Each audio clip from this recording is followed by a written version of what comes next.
first 3 quarters of last year, registering 2.1% as a third quarter.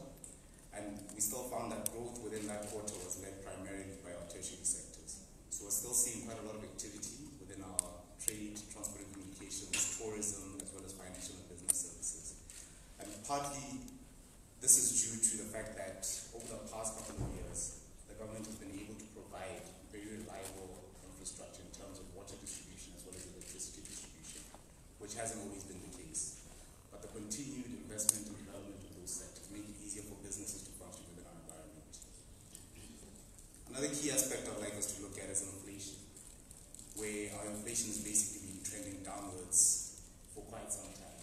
And last year we actually saw it actually trail the central bank's objective of 3 to 6% inflation rate, and partly because of several reasons.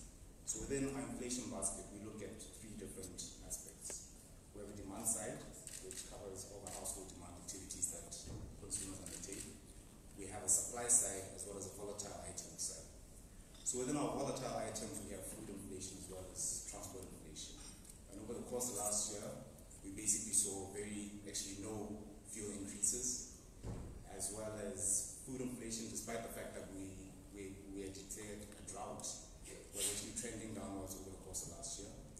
In terms of the supply side, water prices as well as electricity prices showed very minimal price growth over the course of last year, limiting upward pressure on our inflation figure and actually giving the central bank the room to cut interest rates by the 25 basis points that we saw in August. What this means for households is that it frees up some disposable income. So if you have any loans that are priced off a floating rate, what it means is that the level or the installment that you pay back is reduced slightly, as well as providing you access to getting more credit. So credit is cheaper, and the hope is that you will then approach banks and then get more credit, as well as from the business side, it makes it easier for you to access credit to finance your business expansions.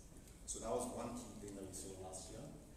And over the course of this year, we expect inflation to also remain quite low, which should give the central bank the room to cut by further 25 basis points, providing easier access for credit within our environment.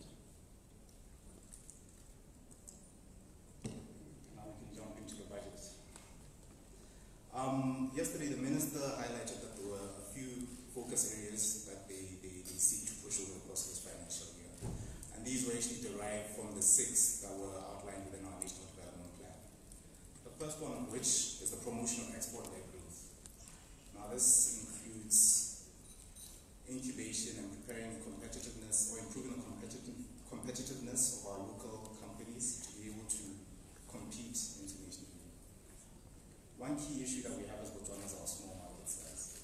So by the government actually identifying certain trade barriers that exist within our area and trying to remove some of those, making it easier for us to access a greater market within the region and beyond. The second key area they seek to push is ensuring more efficient government spending and financing. So government revenue has actually been under pressure for some time now, but our outlays still continue to remain. So we still need to continue spending on development as well as our recurrent expenditure. So under this section, the government seeks to diversify their revenue streams through several ways, taxation being one of them, as well as finding different ways to finance projects that have been planned, which may include public-private partnerships, partnering with the business community to try and push some projects in certain areas. The third key area is building human capital, which involves a continued investment in education, as well as health infrastructure, as well as trying to find programs or implement programs that seek to reduce the gap between the skills that job seekers actually have and those that employers are actually looking for. The fourth point is the provision of appropriate infrastructure. Now this includes providing different types of infrastructure to try and promote different activities right across the country. This could be anywhere from providing more reliable water and electricity infrastructure to make sure that businesses involved in providing services can continue their activities, or even manufacturing can continue their activities with very minimal restrictions.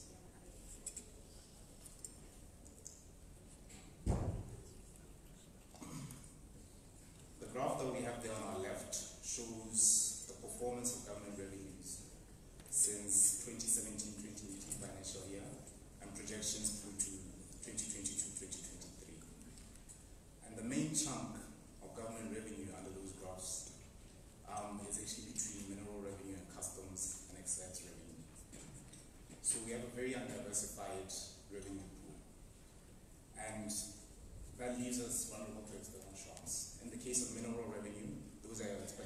decline slightly for the 2019-2020 financial year, and partly because of the poor performance of the diamond sector over the course of the year, as well as the fact that Botswana seems to recapitalize in the new diamond projects Cut 3 and Cut 9, which means that they will retain dividends to try and capitalize those projects.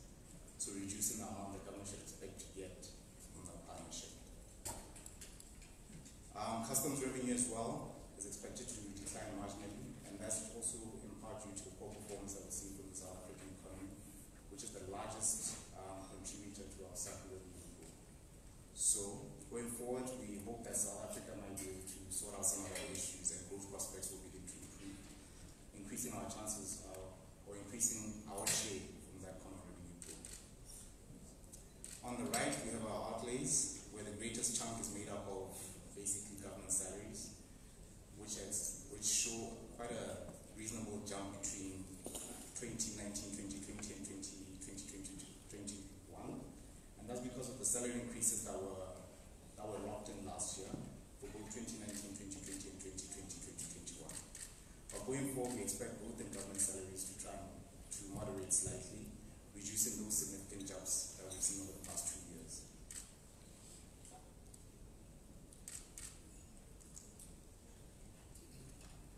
Under here, we just try to give a more in-depth look as to what's been happening within our budget. So the first graph on the top left there shows both our expenditure as well as our revenue and the size of our deficit within those periods. And we've seen that we've been having quite moderate deficits over the past couple of years, and we expect these deficits to actually continue into 2022, 2023. The likelihood of these deficits actually reducing by a lot faster than we expect will actually depend on the ability of the government to actually diversify their revenue streams, as well as reduce their recurrent expenditure in terms of letting the private sector come to the fore. So instead of having such a large contribution to our GDP, the government could then release some services to the private sector, thereby reducing the pressure for them to actually pay up for those services. And then under there, we also have our recurrent expenditure against our development expenditure, where you can see a divergence between the two. So we're a developing economy, and we do quite a lot of development in terms of infrastructure, of ICT, water, transport, communications, and the like. So the expectation is for that line, the orange line, to actually increase its contribution towards total government expenditure. So going forward, it'll be interesting to see how government then interacts with the private community to try and finance some of these projects that have been planned, and also reduce their recurrent expenditure going forward. We also heard the Minister mention the allocations, which give us an indication of some of the projects that they seek to focus on over the financial year, where the Ministry of Health, Welfare, Basic Education, Defense, Justice and Security, local government, as well as tertiary education, have received quite a significant chunk of our operational expenditure. But this also highlights the fact that the focus that they've set for this year actually is something that they're intending to go through on, with education and tertiary education financing receiving quite a significant share, highlighting the fact that they do indeed wish to invest in building human capital, as well as local government, rural development also taking quite a large chunk of the operational expenditure, where now government is also seeking to decentralize by allowing local government entities to actually be more accountable and run projects from where they're actually located, instead of things being directed directly to the central government before any steps are taken. This will allow better project implementation, which has also been an issue in the past, where we have a situation where funds are returned back to the Treasury at the end of the fiscal year due to them not being used, despite the fact that they've been planned for. In terms of our development expenditure, we have the Ministry of Land Management, Water and Sanitation, where we expect to see projects such as the North-South Carry also receiving quite a significant allocation there to try and complete the project.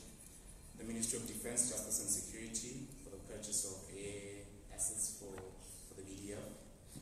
The Ministry of Mineral Resources, Green Technology and Energy Security, where Mugule also plan to continue receiving a share for the refurbishment of the power plant.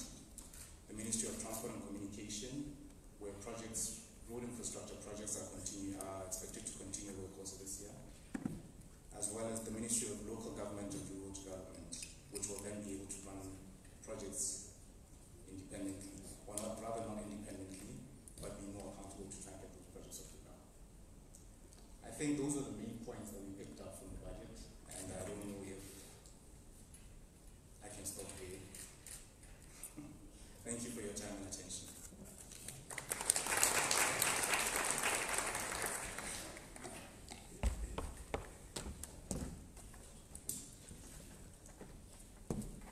Thank you very much, Quant. Thank you so much for your attention, everyone. I think that was the most serious part of the program that we got out of the way. And it was a beautiful undertone or layer foundation for what the rest of the day is going to be. Because we want to get more interactive and get a little bit more to understanding and unpacking the budget on a more personal level. What Quant shared with us, we can't change, right? It was shared by the minister yesterday. And if you skipped Economics 101 class at high school, then you probably won't understand some of the terms. But from henceforth into the program, we'll be talking more about what it means to us. So I think that was a good foundation for us. Thank you so much, Quant, for unpacking it and using that word growth. I like the word growth. It speaks to growing. So thank you so much. So just to give you an overview of, I think I'm missing programs on everyone's table. So what I'll do is I'll just give you a rundown of what's about to happen from now until the health break, so that you expect and have a high level overview of what to watch and who to expect coming on stage, and then we'll get on with the program. So firstly, we're going to ask Mayor Janami Soratsebe, who's head of SME banking at Fnbb, to come up and just welcome us and give us why we're here and why we just listened to Quant, and what this event means to us. After that, we're just going to talk a little bit with some of our key stakeholders in business and in banking. And that essentially is from the Ministry of Investment, Trade and Industry. After that, we'll be talking to SIPA, the Companies and Intellectual Properties Authority. We have a representative from there. And then we'll close off the morning session with Mr. William Mkitsi, who's from BURS, so the people who take our money. I mean, the people who help the nation. So that'll be a good, I believe that you have a good overview of what the morning holds for you. So sit back and relax. So the way I like to understand today's event is that Quant did what the pastor does at church. You don't ask questions, you just listen. And then he gives you the sermon. Then he folds it up and then he goes away. Then people come and they ask for tithe. And then you now share your opinion. And then others come and they say, if you want, you stand up and dance. So that was the serious part out of the way. Now we can interact. So Mayor Janami Soratsebe, head of SME banking at Fnbb Business, please come and then let's have a good chat with the people. Are you around?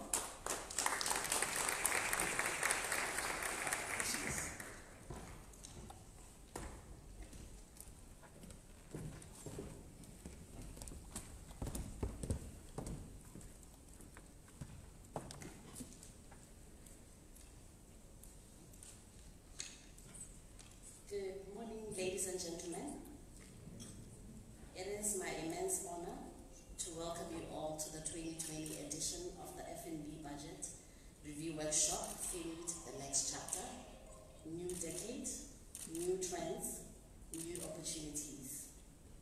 Thank you all for honoring this invitation to be part of the 26th Fnbb Budget Review Workshop, following the delivery of the national budget by our Honorable Minister of Finance and Development Planning, Dr.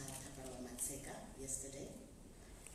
The Honorable Minister highlighted that initiatives in the national budget are guided by the country's Vision 2036, as well as emerging strategic issues from the ongoing review of the NDP 11. These initiatives aim to drive Botswana towards the achievement of a high-income status by the year 2036. Furthermore, government has also indicated a commitment to transforming the economy through refocusing existing policies, strategies, and programs. As FNB, we are of the view that the private sector has a key role to play as economic agents and contributors to the national national economic discourse. We also believe that the market dynamics call for a shift to business-led economic growth. It is for this reason that we are hosting this platform, which will allow us to share thoughts and implement ideas aimed at transforming the economy. During this session, we will unpack the economic themes, stimulate thought-provoking conversations, and provide a platform where thinkers and doers can deliberate on ways in which the country can take advantage of economic trends within the context of the national budget. This session is youth and SME focused, and discussions this morning will be centered around the following topics. We've already had our quant doing the national budget in a box, securing our future, opportunities for SMEs, the world of intellectual property and branding, tax and policy, securing our future in the digital age. Now we are here. Insights from inspirational entrepreneurs. I can't wait for that one. Our in-house Fnbb experts are on hand this morning to provide advice and guidance on any business issues and queries you may have. Feel free to interact with them later on. Ladies and gentlemen, we value your participation in this seminar. It is the cornerstone of meaningful debate and exchange of ideas. Our online audience will also be able to participate in the conversation through our various platforms. I would like to take this opportunity on behalf of Fnbb Board and Management to express our gratitude to the panelists and speakers this morning. Thank you for supporting Fnbb Botswana in discharging its corporate responsibility by affording you, our customers and stakeholders alike, a platform for an in-depth analysis on the national budget proposal. In closing, ladies and gentlemen, I trust that this will be a dynamic and interesting session. We encourage feedback and engagement from you throughout the day. Ladies and gentlemen, welcome. We wish you all a successful 2020 and thank you for joining us this morning. Thank you.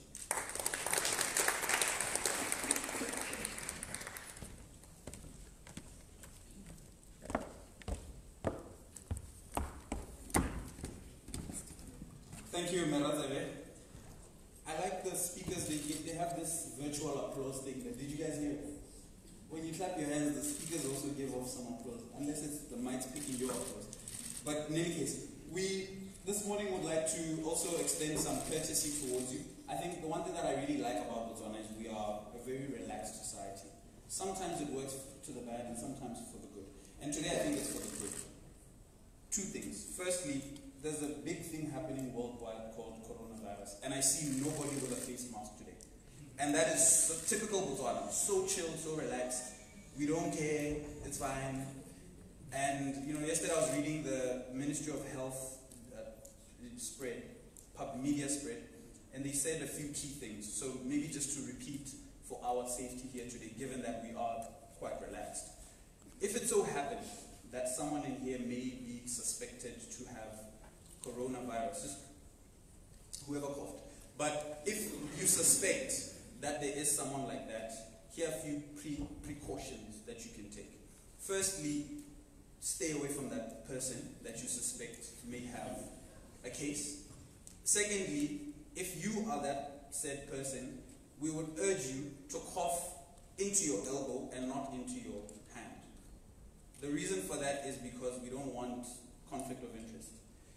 And then another very important thing is we have some hand sanitizer and some hand towels at the gate, at the door. So if you feel like it was germifying your hands to open the door and to touch things in the teacup, feel free to just put your hand underneath the hand sanitizer and wipe it off and continue staying away from suspected cases. So I think that does it with coronavirus. And I did it in a very Botswana way, right? It's so chilled out, it's so relaxed, we won't die, it's Botswana. Like, remember the time when there was that bomb scare at OP? Everyone walked to the OP. Very Botswana. In other countries, when there's a bomb scare, people run away from the bomb. So, welcome to a crowded place at a time when there's a coronavirus. But not to scare you. I think we're fine, right? thank you, Maratsebe, for welcoming us and getting the conversation started on a more eased up way. I'd like to now invite a key stakeholder in making businesses what they should be, and helping to transform Botswana's industry and Botswana's economy. And that's our representative from the Ministry of Investment, Trade and Industry, Mema Ubusitwe Tiro Isili. She'll be coming to give us a few things about how we can secure our future and some key opportunities that were embedded in the budget for small, medium, and micro enterprises. Kindly welcome Mema Tiro Isili.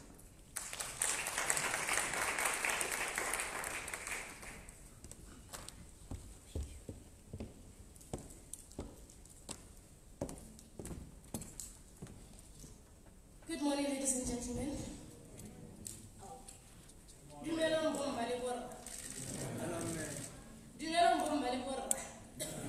It is a great morning that we are here today to review the budget speech. And as it has already been indicated, my name is Ubusitwe Tiro, and I'll try to be brief and to the point. Can we go through start our presentation? First of all, let me thank you, Fnbb, for the invitation, and also thank the Minister of Investment, Trade and Industry for trusting that I can come and share this morning with you. I hope that the presentation will take you to another level. We are going to look at the SME opportunities, and from the presentation, sorry about that. This is my outline.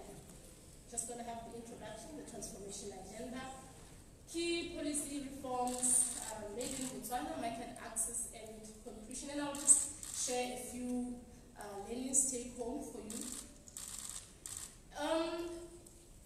When I listened to the budget speech yesterday and going through the budget speech, there were some key words that kept on popping up.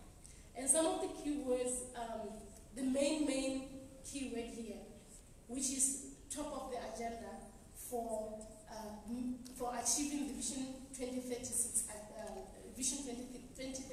agenda, is the high income status. But how do we achieve the high income status?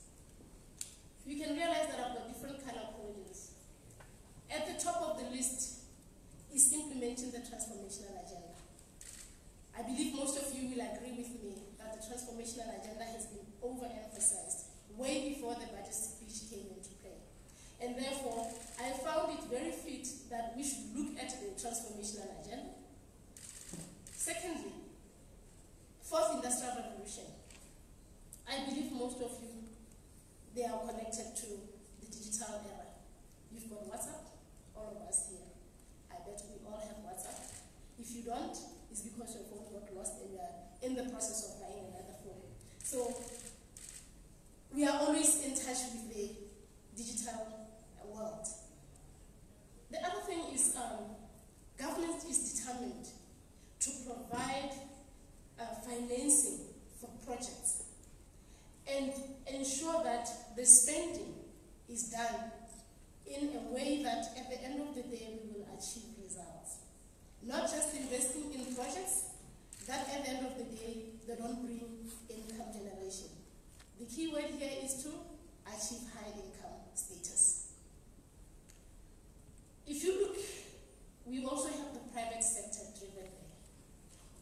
When you look through the whole budget speech, everywhere, every key, we are talking of private sector driven. And who is the private sector? Private sector is you and me, SMEs, and who are SMEs? Any enterprise that has got an investment of below 5 million, we consider it to be an SME. And those we register them through different local authorities to make it easy for them to tap into the production, trade, investment, and all that. So private sector is extremely key. Government is not going to create jobs.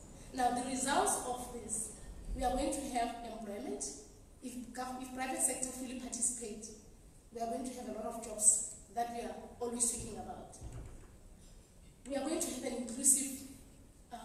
inclusive growth, because we are talking of a ensuring that no one is left behind. People with disability, women, youth, everybody has to be taken on board. We are going to reduce the income inequality that we have experienced for a long time. And that can only happen, ladies and gentlemen, when we all participate in ensuring that we transform the economy of this country. The last point that I have put there as one of my buzzwords is economic diversification. We have to do all this in order to achieve economic diversification. So this is a summary, if I may say, of my presentation, but I'm definitely going to go into details. Now, under the transformation agenda, there are 4 key areas. There is the promotion of export-led growth. How do we do that? How do we meet that export-led growth? How do we ensure products are out there? We have to produce. It's high time we stop being a consumer nation, but to be a production nation. We need to industrialize. We need to come up with projects and products that can meet the local and international standards. So for us to achieve that as well, we have to adopt the ease of doing business roadmap, and this was adopted in 2014 by Cabinet.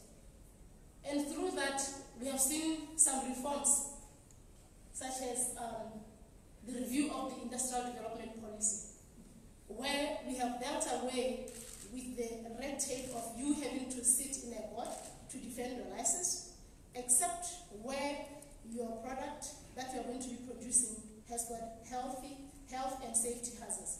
But other than that, you can get your license within a day. You can get your registration within a day. We are looking at the Trade Act. We have reviewed that. We have reviewed the industry. At the moment we are reviewing the industrial development policy. The trade policy has already been reviewed. I believe you and me know that at the moment, some of us, when we all started registering businesses, having companies, opening companies. And last year, we were just government. And now there is online registration. That facilitates ease of doing business. We also have the ED strategy. As I said, no one is left behind in the sense that you don't have to be educated to take some courses to start a business. You can just go to Google and start getting into a course, and you don't have to be educated to do that. So you have that. We have got opportunities through different arms of government that can facilitate that knowledge-based economy that we always talk about. So government is willing to put funds into ensuring that the whole education system is overhauled so that no one is left behind, regardless of your age, regardless of your mental capacity, because we are looking at whether you are able to start a business, and where you have an interest to start a business, you can be able to do that. So even through the enterprise development, such as LEAs and CEDAs and Tokafala program, people can get into that. The key thing here is SMEs to have businesses. Another key point under the transformational agenda is the more efficient government spending and financing. This has already been stated by the first presenter here, and I believe we understand what the emphasis is under this, but there hasn't been good monitoring of different projects, government projects. And at this time, through this transformational agenda, government is saying, we are going to monitor projects. We are going to invest in those projects that at the end of the day, we will be able to generate the income that we've been talking about and saying we want to generate. I have indicated a few of the projects. When you look at the Mahembo Bridge, what opportunities exist within that area? Once that bridge is there, you're going to need someone to provide you with accommodation in case you spend an evening there, you don't have anywhere to stay. You're going to need storage facilities. You're going to need transport. There are a lot of opportunities. Let's not just look at the bridge being there. Let's look at what also exists around that bridge. When you look at the traffic control project and even the interface project, what opportunities do we have? We've got people who can produce the bricks,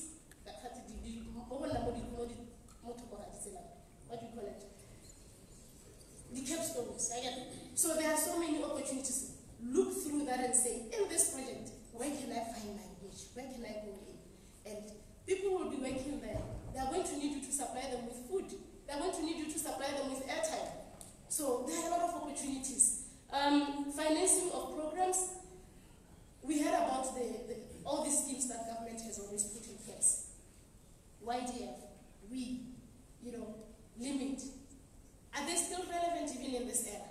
What do we want to do to transform the economy? Do we need to review them? Probably we need to consolidate all of these and have them come from one place. Some of you will definitely say to me that, indeed, I know someone was a Gaborone, and that person is folding their arms as we speak. There's nothing that they have to show. But what are we doing? Government is willing to transform this economy, and these are going to be reviewed. When you look on the other side, infrastructure part, there is the Fnbb area. The Fnbb area, we all know, Fnbb has been overemphasized. Government has put so much money there. There are some facilities, BDC buildings that can be rented. There are a lot of opportunities within the Fnbb area. Even the farming side, the tulip block side, you can get into farming there. So all you need to do, engage with Fnbb and find your way into the economy, into transforming the economy. The leather park. I can't say more about the leather park. It has been said over and over the years. But this year, we are sure of the amount that has been availed to ensure that this leather park comes to life. And when you talk about the leather park, think of the entire value chain here. We've produced bougie, we've got small stock, we've got cattle. And how many of us, when we go to the funerals and weddings, what do we do with the leather bag? Again. So there are a lot of opportunities. And then another one is provision of ICT. Speaking to the fourth industrial revolution, how do we ensure that we reach that high income economy? ICT has to be availed. And government, as we all know, there was that project of wiring through the ocean. Again, we all know about it again. And what I understand is sometimes we buy gadgets that don't that are not aligned or that are not compatible. Thank you. That are compatible with the Wi-Fi that could be there. And then yet we are putting in and the products and what they could possibly be using late technology. Now, I had just indicated about the policy reforms, those that I was mentioning. All that needs to be done, you self-regulate. Government has allowed small, micro, and medium enterprises to get into business, to register, and start working. Now, there are key areas where opportunities exist. This was done a few years back, and is still relevant, because we have not industrialized yet. We still have a small industry base. Our manufacturing sector still contributes a very small amount, less than 10%. Even 10% is just too high, 6% and below. So, manufacturing sector, there are still a lot of opportunities there. Let's get into business and start doing something. The pharmaceutical, we've talked about the health sector. The first presenter talked about the health sector. Government investing into the health sector. Food. Can you believe that Shanti import a lot of peanut butter? And have somebody produce peanut butter. Believe you me, we import huge amounts of peanut butter. We import huge amounts of jam. Every year.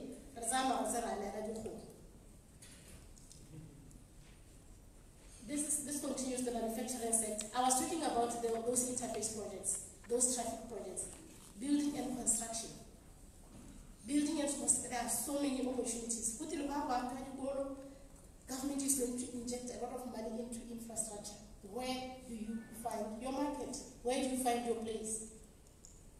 Agriculture. The entire value chain. Agriculture, we've got primary production, we've got agro-processing. Find your area and get into there. Services, ICT, as I've already mentioned. So here I just put up the leather value chain map to say there are numerous opportunities. You can produce decor. You can produce small stock. One of the key things that is impeding us from progressing in Botswana, we like silo mentality. But I cannot my colleague and say, we have a market overseas for small stock. Let us produce 100, we produce 100 so that we can reach this market. So there is need for clustering, there is need for corporations, there is need for associations so that we can motivate forming businesses all over. We don't just the EDD. EDD, it allows you to procure at reasonable prices as an SME. 15%, you compete with others at a lower preference margin. Over and above that, we expect private sector. Private sector has to buy from others. You can't go and produce goats and cattle and somebody who has a butchery and not support you. So we need to promote business. We have taken a decision as government to also take the CEE policy and make a law out of it so that we enforce empowerment of Botswana. To ensure Botswana they are empowered. And through that, we have also, through the tendering process, we have ensured that there is a tender returnable document when it comes to construction or projects that are under government. We have ensured that there is a tender returnable document where the contractor can sign and say, I'm going to buy my building material from so and so, and the services are going to be coming from so and so. And we emphasize this is a bidding document, a standard bidding document, which forms part of the PPAD bidding documents. So we have to ensure that we produce products that can meet the quality and standards that are needed. Markets are endless. There is the Saku market, there is the SADC market, AGOA market, EFT, EFCFTA, Africa Continental Free Trade area. Market is endless. Even Botswana, I've talked about Botswana market, government market. So I can't go way overemphasizing these issues. But then, where are you? What must I do? Position yourself. What are you doing where you are as an SME? What are you producing?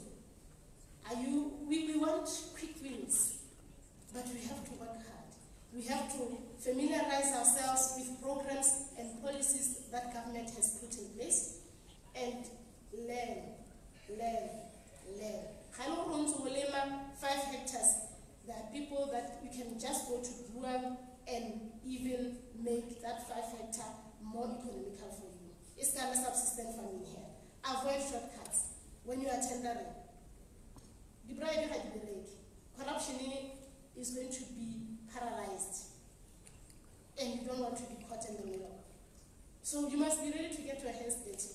Take home, there are a lot of opportunities for procurement. Your local procurement scheme, it allows for every government and independent department reserve 20% of their procurement, micro procurement for SMEs. So you've got those opportunities. Youth, this cannot be overemphasized. Banana, there are so many opportunities for you. The record tender half pricing. How if you buy a commercial plot, you can be given grace period to pay in installments. So what more can government do? We just have to position ourselves and ensure that we are ready to transform this economy. Thank you, ladies and gentlemen.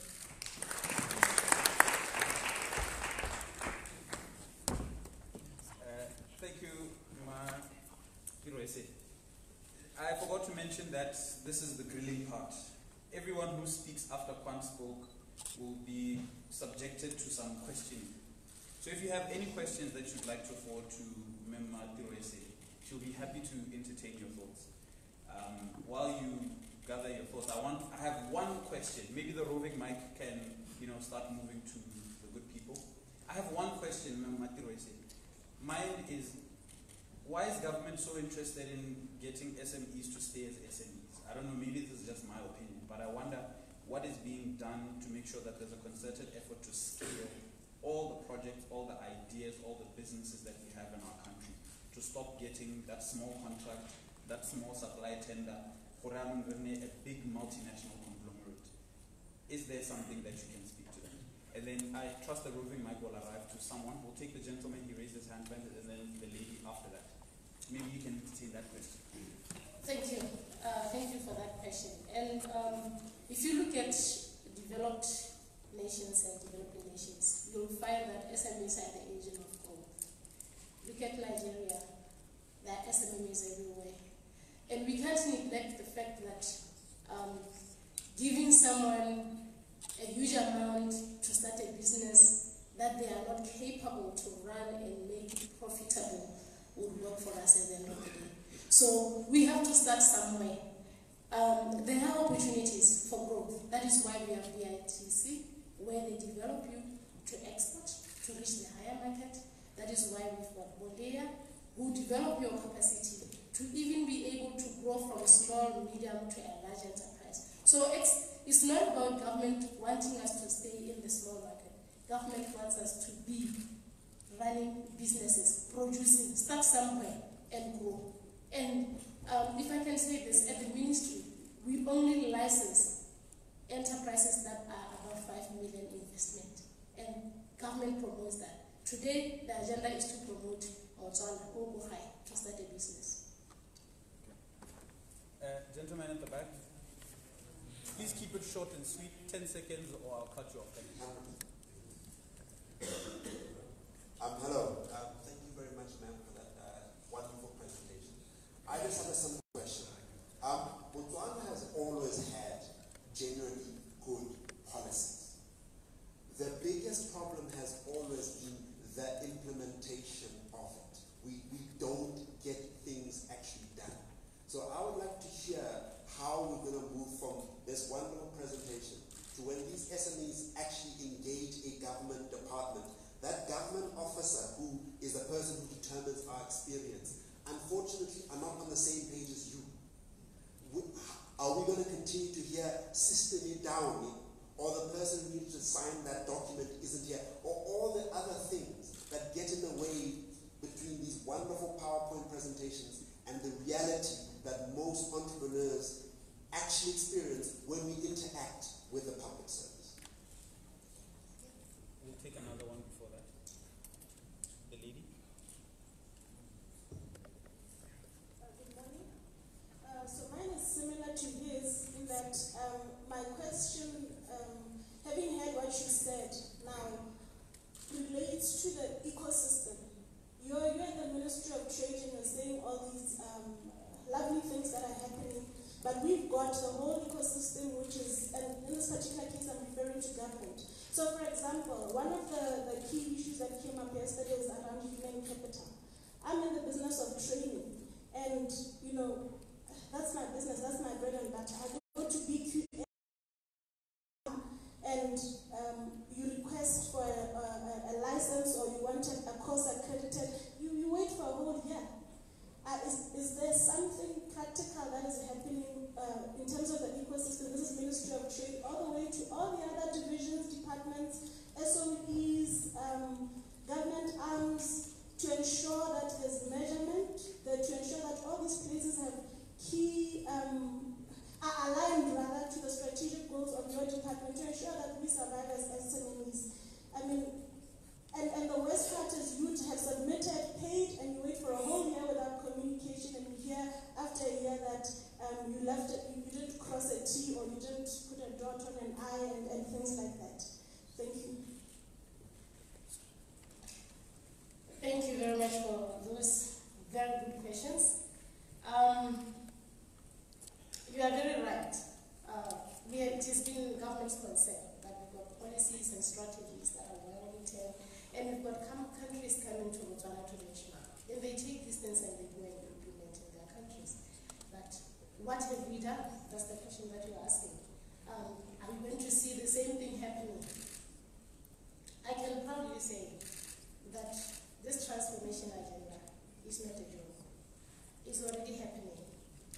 If you go through, or if you were listening to the budget speech, government is willing to look at all these government implementation arms and say, are these ones still relevant?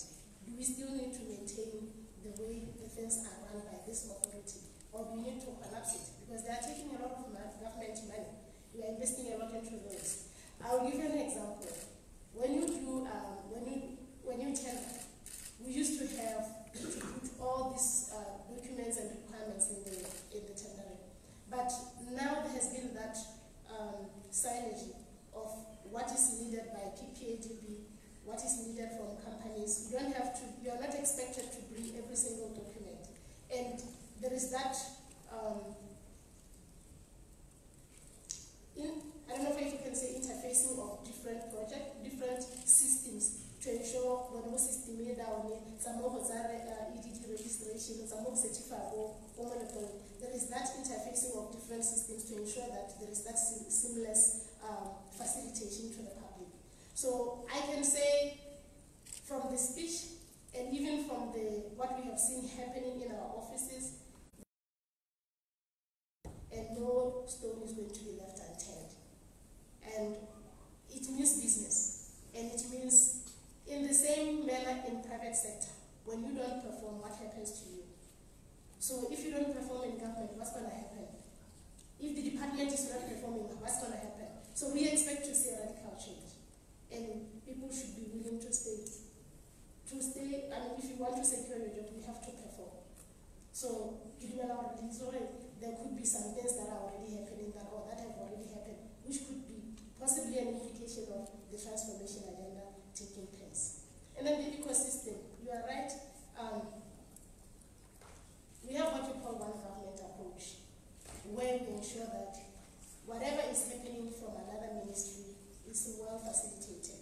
So it is my belief that these frustrations, these red tapes that have been there, government has been taking serious measures in ensuring that those are taken out. Just take an example from the legislations that I indicated earlier.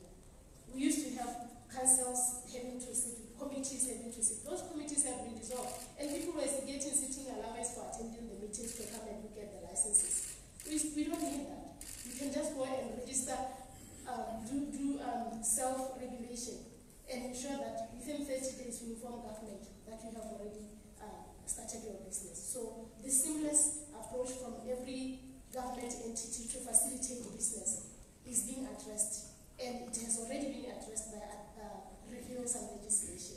So, we are 5 minutes over time. 2 more questions, just so that she can, engage a little bit more. I'll take the gentleman, and then I'll take the lady.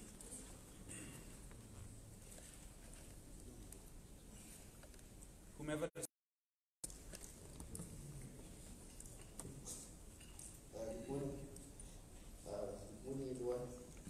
Sorry. Sorry. Could you please identify yourself? Okay.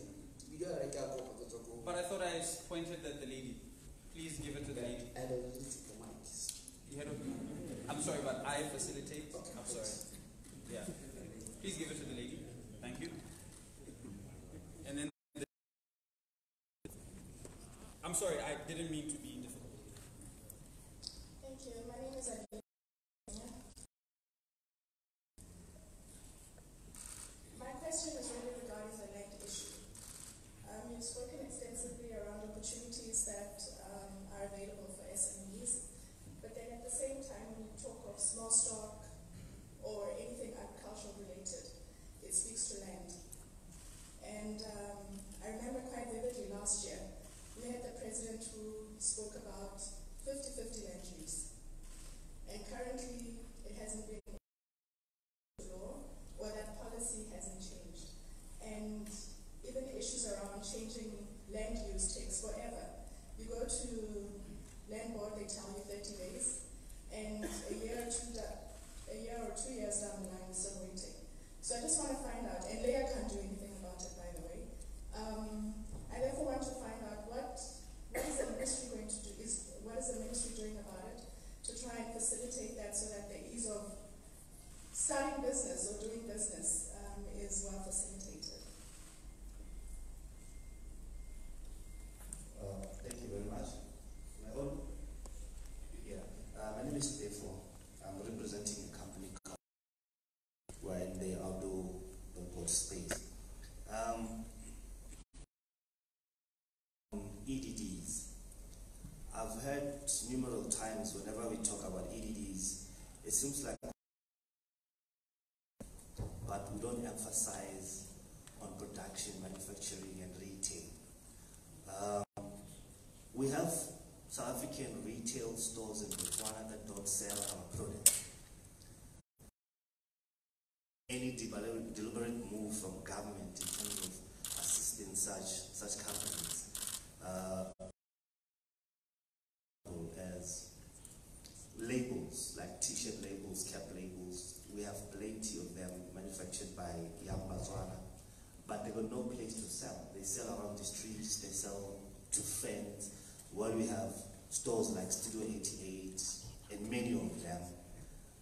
Music industry, I haven't seen any local music sold at Musica. We get music from outside. What is government doing about that? And lastly, I think the cooperative talk is dying in Botswana. Recent years, I haven't had anybody talking about cooperatives and what happened to the strategy that the former minister, Makatu, who was still at BDA as a CEO, was trying to come up with. Cooperatives across, especially in Africa, I'll give you an example with Kenyan market. That's how the SME is actually capacitated. We don't see that happening in our country. I want to know what is happening to cooperatives and any strategy going forward. Thank you.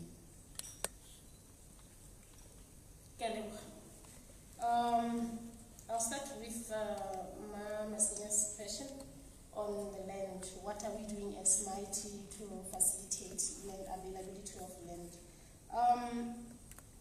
For a small scale, like you've said, some of these things I can't speak much to it, but what I can just say, we did by engaging with the Ministry of Land Management and really saying we enforce Korabashe in general is something that we can say, well, now we do that. But that the ministry is given land to bank for investment facilitation. But for SMEs, I wouldn't say I'm certain it is for SMEs. I would say I know that areas like CESA, special economic zones, they are being facilitated to avail for investment, but that is for the export market. As well as the ITC, the ministry is constantly engaging to ensure that there is land available to facilitate businesses. But this is at the large scale. But I wouldn't really speak much into it because it's another ministry. And then with regards to EDD, you are indicating that we overemphasize on tenders. Very true. Economic diversification, the directive specifically spoke to procurement of locally manufactured products by government, and then the support by private sector to buy from the local manufacturers. But what have we done as the ministry to ensure that there is market for local products? We oftentimes use instruments to avail markets for different products, such as the instrument that we put in place for importation of water. There is a restriction that you cannot import over less than 10 liters of water. You can only import 10 liters and above. Same, there is another instrument that speaks to importation of salt. And we have seen some growth in those sectors. So from time to time, we review different sectors and say, which sector can we facilitate to ensure that they penetrate the market? And we use such an instrument through the Goods Act, Control of Price and Goods Act. That's the one that we normally use to ensure that there is that restriction.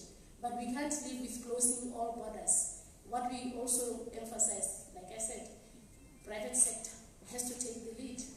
Business to business, how do we market ourselves to these businesses? How do we package our products? What is the quality of our products? How do we engage with these people that we want them to procure from us? With the retail market, our former minister, she has overemphasized and met with the retail sector to say, you are trading in a reserved area. You have to provide market for the local products. And we have seen access, more especially in the textile area, like you are saying, we have seen growth in that area. There are some companies that are supplying companies like Woolworths for shipping. So there are those that have got the market.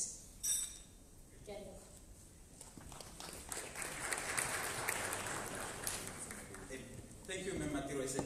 Thank you very much for engaging. I'd just like to apologize to you. I really don't mean to be difficult. I try to select people who give comments based on the width of the room and to maintain gender balance as well. So I really wasn't trying to cut you off. I'll just come and shake your hand so you don't think I'm being malicious. All right. I hope everyone understands. I really wasn't trying to be difficult.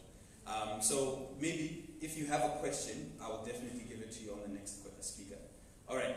So that was Member Tiroise. Please, Udumedi Minister Bihaumon. Thank you very much. I'd like to invite up on stage. Thank you so much to also everyone who came in a little bit late. People who come late often look good all the time, so you're dressed very well. But before you came in, I had mentioned that we have electronic sanitizer dispensers to help, sanitize our hands. We also have wet towels or wet wipes that we can also use just to help keep ourselves sanitated. And then also we have the hashtag Fnbb budget review. They say if there was no picture, it didn't happen. So please feel free to take a picture and show the people that it actually happened, and hashtag us on Twitter, Facebook, Instagram at hashtag Fnbb budget review. Good? Thank you very much. So I would like to now invite on stage Mr. Timothy Mwalusi, who is from the Company and Intellectual Properties Authority, to come and give us a few words about the world of intellectual property and global branding. Mr. Mwalusi.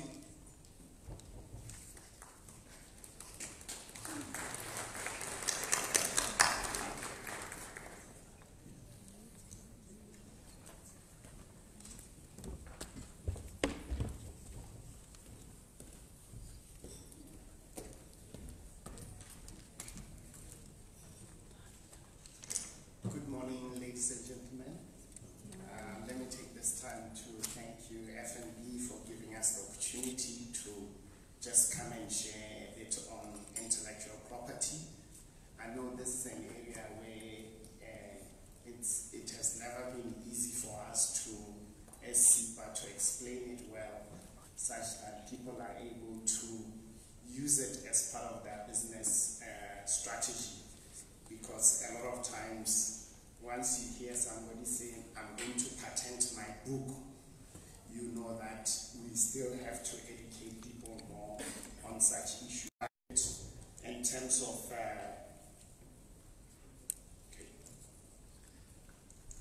how does it go? Anybody can help?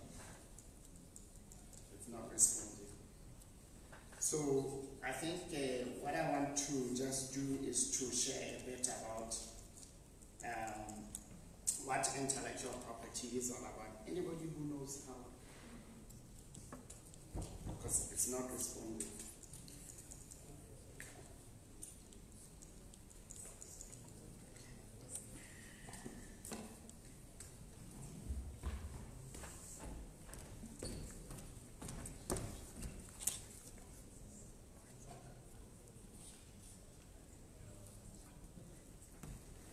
So the intellectual property actually is divided into two categories. We have what we call copyright, and then we also have what we call industrial property. So the area of copyright focuses more on the creative sector. So works of authorship, music, videos, architectural designs, and all that. And then we also have the area of industrial design, industrial property, which covers more areas of brands, trademarks, where we talk about patents, where we talk about industrial designs, and issues around, for example, in our law, we also deal with issues regarding protection of traditional knowledge. And then we also have areas such as protection of geographical indications. So the different branches of intellectual property therefore become important for a business, because as you create, as you innovate, you need then to understand that your idea or your product, what what you want to do, what form of intellectual property will be relevant for you, and how you can use it to actually build your business. So one of the things that I see in Botswana a lot is that we tend to focus more on patents, because a lot of people, all they think about is patents, but other categories of intellectual property can be used actually to leverage and drive a business, just to ensure that you add value to the products and services that you actually have. So you find that on the area, for example, of patents usually focus more on innovations that want to solve certain technical problems that exist and have never been found anywhere else in the world. And therefore, for you to be able to get a patent for whatever innovation or idea that you have, you then need to demonstrate that that idea is actually novel, new, and it is also, there's what we call an inventive step. It is something that has not been found before, and then also you need to demonstrate that it can be applied in industry. And therefore, if your idea or your innovation doesn't meet this criteria, it will be difficult to get a patent. And therefore, usually when you file your patent application with us at SIPA, we will then look at your application to assess whether it meets this criteria. And therefore, it is actually compared against any innovation that would have taken place prior to you filing your application. So whatever you have found that may exist anywhere else in the world, when we compare it against whatever innovation that you believe you have done, that is when we can determine whether a patent can be awarded or granted or not. And therefore, it is important that whatever area you are in, you understand the area of technology or innovation that you are working around, so that you know what other people are doing in that area, so that when you file your application, you are able to know that my innovation is actually different from what could already be existing. And one of the issues that you always get asked therefore is, but then I can look at what is existing, because there are no new ideas anyway under the sun. Can my invention be something that is incremental to what already exists? In that case, we are able to then protect your innovation only on the basis of the incremental aspect of the innovation that you are bringing. As an example, somebody who started doing kettle for boiling water, as you all know, they were using this iron ones that you put on fire, to boil water. But then somebody thought about the fact that, can we plug this to electricity? And somebody developed an element that we now put in the kettle, and you plug it into electricity. So your innovation would then be the element that you have designed or thought of. But when we protect you, we protect you only for the element and not for the whole kettle. And then somebody thought that, you know, when I plug a kettle, that means when it boils, I must come and switch it off. But then another person thought, no, I can do a self switch. When you plug it, when it boils, it switches itself off. And therefore, when you innovate that way, we will protect only the component of your ability or your innovation in terms of the self-switching mechanism, and we don't protect you for the whole thing. And now, I'm explaining this because one of the experiences that we have at SIPA a lot with SMMEs and individual entrepreneurs and innovators is that sense of frustration that this IP system is not helping them, even if I've innovated something. And also, a lot of times, other people get things from somewhere and want to come and do it in the local market. And when they come to SEPA and they inquire and we say, this may not, you can commercialize it, but you may not get legal protection for it. That's usually sometimes the frustration that people would feel that this IP system is not working well for them.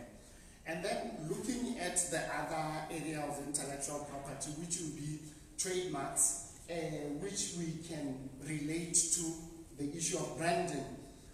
Trademarks, we do protect you when you file for, it can either be a word, a logo, a sign, a tagline, that is protectable. But when you file for that at SEPA, we will assess it against existing trademarks that we have already in our database. And therefore, we will be able to assess whether you can be protected for such. So trademarks are actually, in Botswana, what we have seen, it's one area where we see a lot of enterprises actually coming forward. And one of the areas where we have seen local Botswana using trademarks is in the area of clothing. We have seen a lot of labels, branding for clothing material, the t-shirt and all that we receive a lot of those, and we do protect those that are able to meet the requirement for protection according to our law. But remember, we assess it against what already exists. So if it's very similar or close to what is already there, there's a possibility that it may not be registered. Or if you are bringing a trademark that describes the product that you are applying for. We had, I can give examples of, for example, Meitsi, and I think that for bottled water, it's still there in the market, but they applied for a trademark to protect the word Meitsi. We can protect that because it has to be used by everybody in that industry. And sometimes other people would file trademarks that in our view may be morally not right. And we've had a lot of challenges with entrepreneurs, and I love entrepreneurs because sometimes when they are set on this thing and they believe in it, which is the right thing, but sometimes it may not necessarily be from our standpoint, because we also have to look into the market and say, if we protect this, can it offend somebody? If we protect this, can it cause confusion in the market with an existing brand or with an existing company? So such decisions we then have to make. And I know that sometimes it can be frustrating to think that, you know, they're always refusing everything. When are we going to be innovative? Why is it I can't? But it's the thing that you also have to look at in terms of ensuring that the market and the consumers are well protected. And the advantages of a trademark, and I think almost all the entrepreneurs here or businesses that are here have something in terms of either a logo, a slogan, and I would encourage you, come and protect it, because it gives you legal rights over that trademark, and therefore you then have the ability to stop anybody from copying and using your trademark. Actually, people copy successful things. Everything that works well, everything that, any brand that is doing well, most people want to get to closer to it. Something closer to it, or copy it so that they can deceive the market, or so that they can confuse the market, so that they can ride on the goodwill that you have already built. So it's best then to actually protect so that you are able to secure yourself and build your brand value. Now, as you see, I'm just talking about trademark as a legal concept, because branding is bigger than trademarking. But what we encourage a lot of companies, and especially even media and advertising companies, is that before you develop a concept, your marketing concept, and your trademark, your branding, you start at SEPA just to do a search. because it will be so painful, their experiences in other countries. You have done everything and you are ready to launch, and once you try to launch, somebody comes forward and says, you have copied my brand, or you have copied my trademark, and you've already spent so much money developing the material, the marketing material and everything. So as you develop the concept, it's best to also come to SEPA and do a search just to see whether what you are doing is not closer to anything that might be out there. And like I'm saying, it's not only for companies. I think we all know when we did the Bot 50, it was all over. When we did, when the brand Botswana one was done, it was all over the papers that we copied this, it was taken. So those things happen. So you can never know when anybody will come forward and say, you have copied. But when you develop your concept, your idea, and a brand that you want to do a search first, and then once you have filed for protection, then you can go forward. Because then you now have legal certainty that you can be able to stop anybody who wants to copy or use your brand or your trademark. So one of the other things that I just want to share is the fact that with ideas, it is always important to actually know how your idea can translate into what form of intellectual property. Because one of the things that we see and experience, especially with young people who come to SEPA, they tell us, we go to the corporates, I have this idea, I've made this presentation, and they told me, nah, this is not for us. And then after that, I see my idea being used. And I think I want to challenge ourselves as a nation. Really, why should the corporates reject young people, reject their ideas, and later take them? I think it's something that we need to ask ourselves. And secondly, then I would like to say that when you develop an idea, look at it, look at what type of IP it might be, come and file, and then after that, you can then engage those that you want to engage when you now have legal certainty in terms of the idea that you have.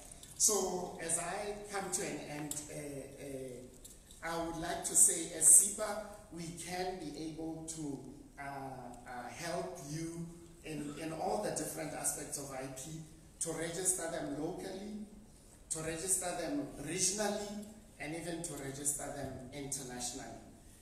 We do have systems in place. If you, for example, want to go into the regional market with your brand or even your patent, we have a process or systems that we can use for you to reach some of the countries.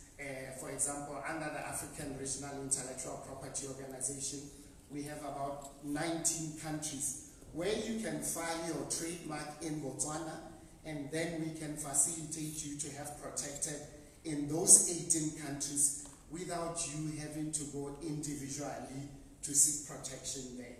In terms of internationally, we can facilitate if you want to register your brand internationally under what is called the Madrid Protocol. You can register in almost about 106 countries where you can file your application with us, and we can facilitate you to have it registered in the countries where you want to go as you export. Of course, there are costs involved, and we are able to help you understand what are the cost implications, and we can also advise you. You can, for example, start with the one country which is your major interest, and then you can subsequently go to the other countries where you may want protection. I'll stop here and allow for questions. Thank you very much. Thank you, Rama Lucy. I see a hand shot up on the far left, and then there's another hand over there.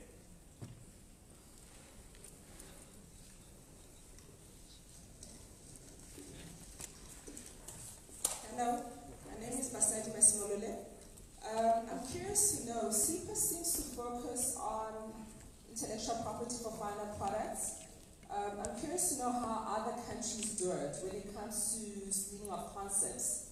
Is there litigation for it? Or because Botswana doesn't seem to have it, how does other countries do it? Because it's not enough to just encourage corporates to not steal ideas, but without guiding on how one can go through with litigation for that. Thank you for that question. Those gentlemen at the back.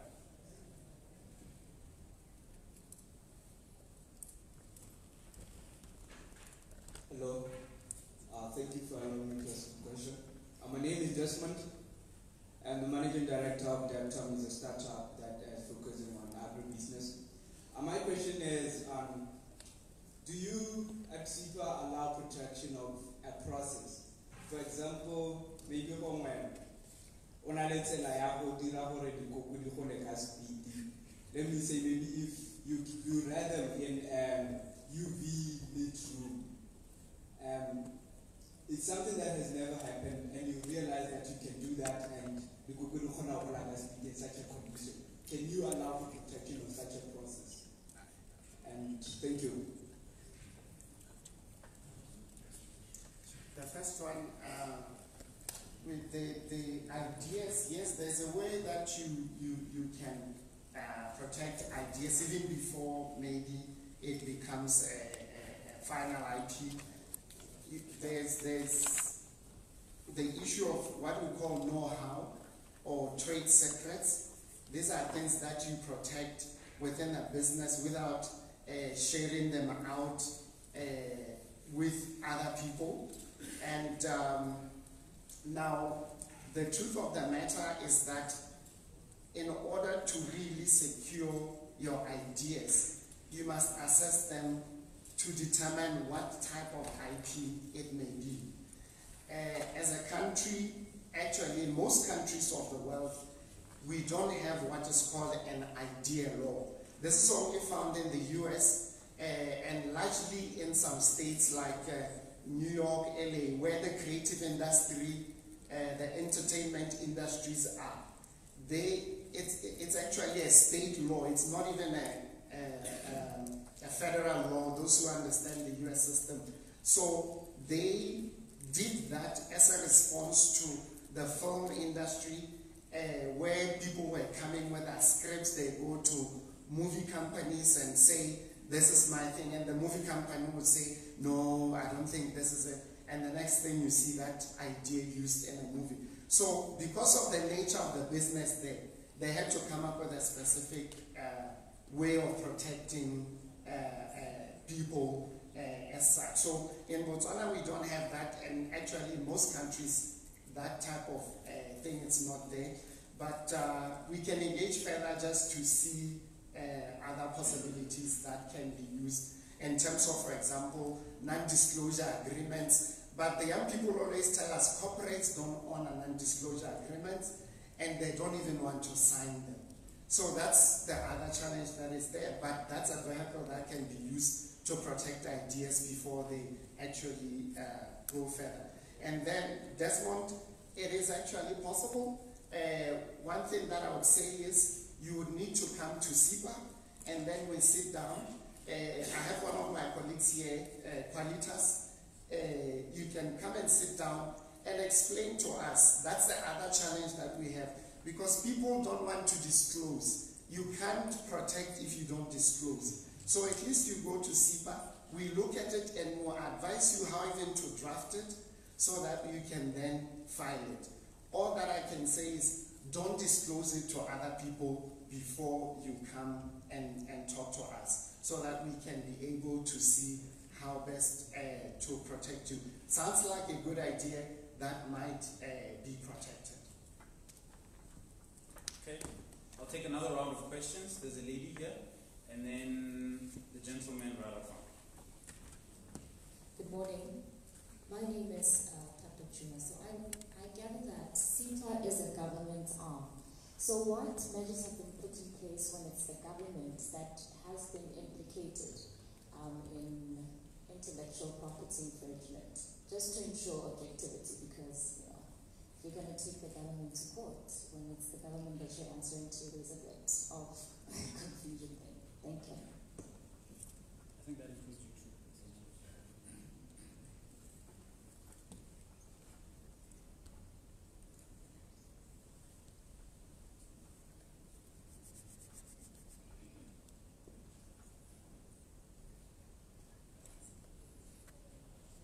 Good morning. Well, they do say great minds think alike.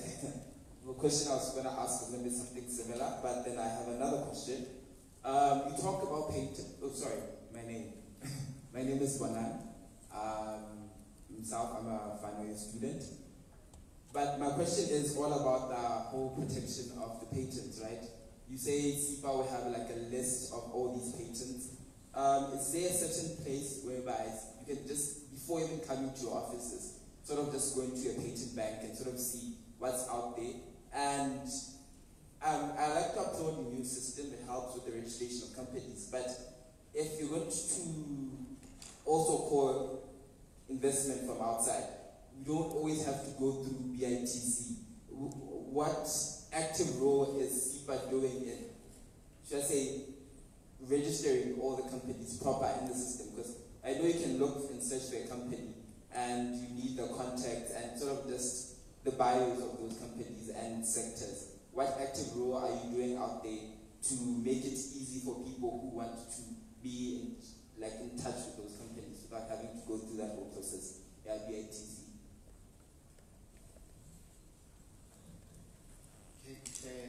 The first one is on measures if government is implicated. Let me start by saying, for you to protect your intellectual property, it is your responsibility as the owner of the IP to enforce it, to protect it. So actually, if government takes your IP, you have to take legal action against government. That's the only way that you can do it.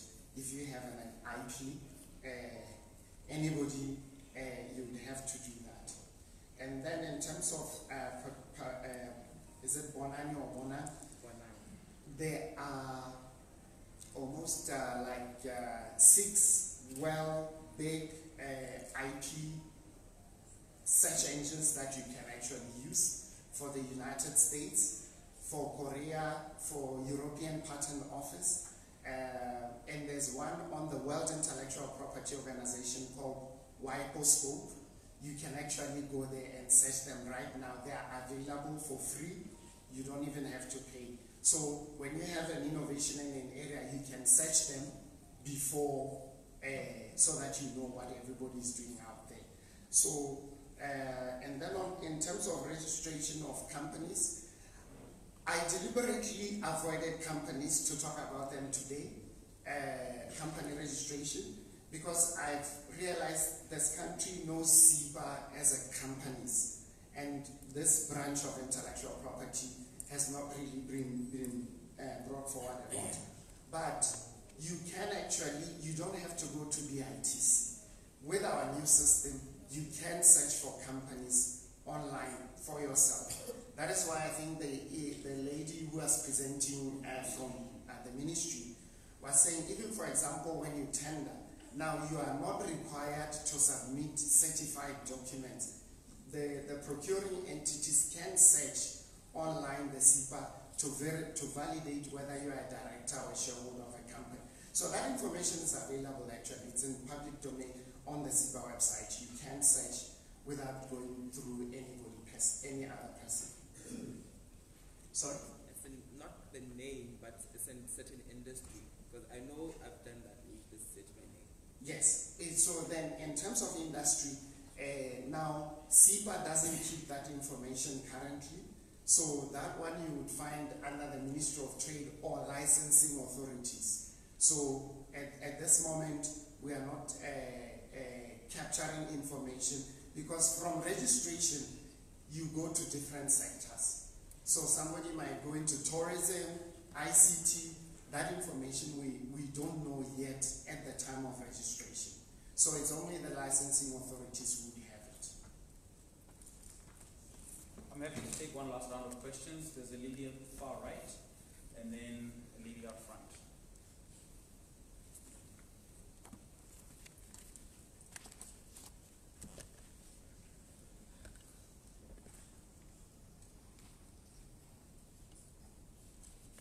Good morning, ladies and gentlemen. I am Rea Gopi of Rea on TV, Rea Online, Rea on Stage, Rea Everywhere. I have an online show called Rare Online, and I'm very interested in finding out the protection laws for that space. We have shows that we're putting up online. We also want to get into training and putting that online. And these are things that we've been benchmarking from America, UK, and all of these other places. And they are able to know that, okay, in their countries, people can't necessarily share that content and resell those shows or training videos that they have. Are there any laws that are in place right now, according to your organization, with regards to our online content? Thank you. Morning, everyone. My name is Bakang. I think what I wanted to know from SEPA is that has SEPA done workshops to sensitize the public on its offerings on intellectual property? Because from what I see, a lot of SMMEs or a lot of people with bright ideas don't necessarily or have not necessarily been sensitized with regards to the offerings that SEPA has. Thank you. Thank you, Ria. We do have laws that protect digital content online and all that, but you need other systems to use in order to ensure that people don't take your content online.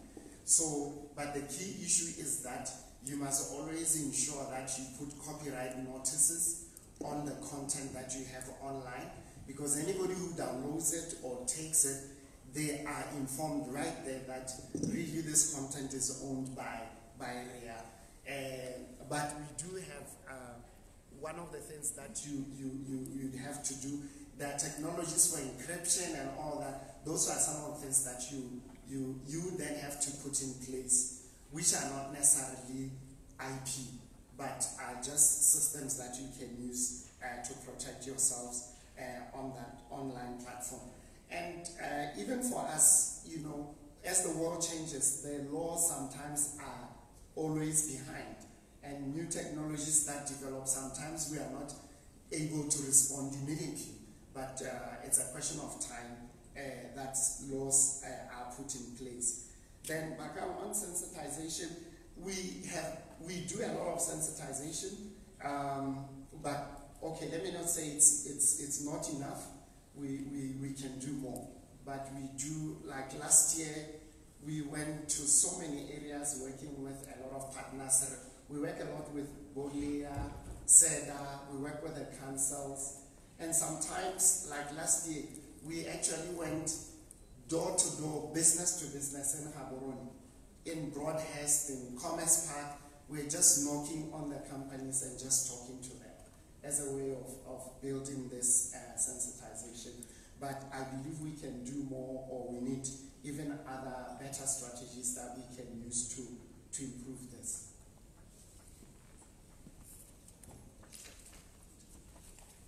Thank you very much, Mr. Malusi. Please give him a round of applause. All right. So that brings to an end the first part of the spoken section of this program. We're going to open up a bit of a panel discussion situation where we'll engage with some experts on a few key issues. We heard firstly from Mr. Quant, who unpacked the budget for us as it was delivered by the Minister yesterday. And then we heard from Mem Matiroesele, who told us a bit about the opportunities that exist and what the Ministry of Investment, Trade and Industry are doing to facilitate growth and opportunities for the small, medium enterprises. Then we just heard from Mr. Malusi, who told us about this new world of intellectual property and how they as SEPA are facilitating that space in Botswana. So for us to be able to tie it all together, sometimes you'll have to go to a bank, sometimes you'll have to start up and register a business and start industry and start actually selling. Now, there are people who have done it or who have seen these kinds of things that would want to, engage and ask some key tips of how to tie all the things that Quant, Matiroesele, and Mr. Malusi said in the presentations this morning. So, some of our key experts, I'll call them and then they'll just come and take positions on stage to give us their 5 tips on doing business, right? So, we have Mr.